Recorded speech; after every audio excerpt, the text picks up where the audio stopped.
In our gospel today, we have a prime example of a helicopter parent, the mother of sons of Zebedee. Nobody likes a helicopter parent. I don't think Jesus did either.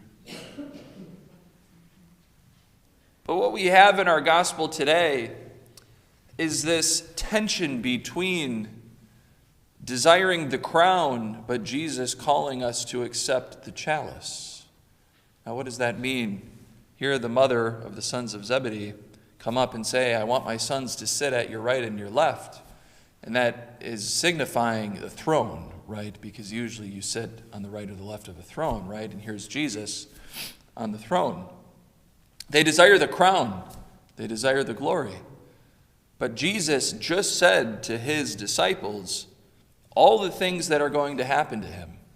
That he's on his way to Jerusalem, he's going to be scourged, he's going to be crucified, all of these things, right?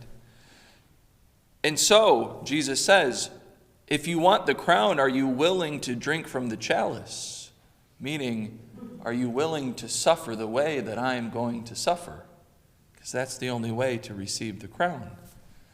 And I think some of us, myself included, I think sometimes we're tempted. We want the crown, but we don't want the chalice, right? We want the crown, but we don't want the chalice.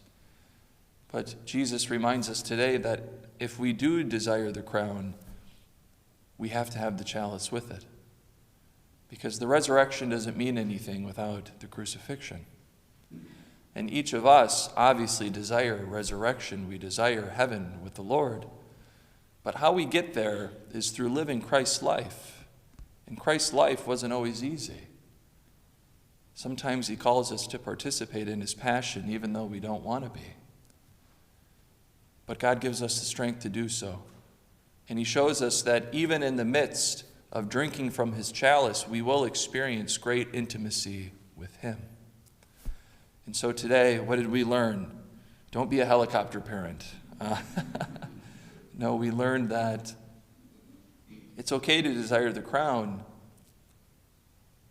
but also we just need to be ready to drink from the chalice that Christ is going to give us. Amen.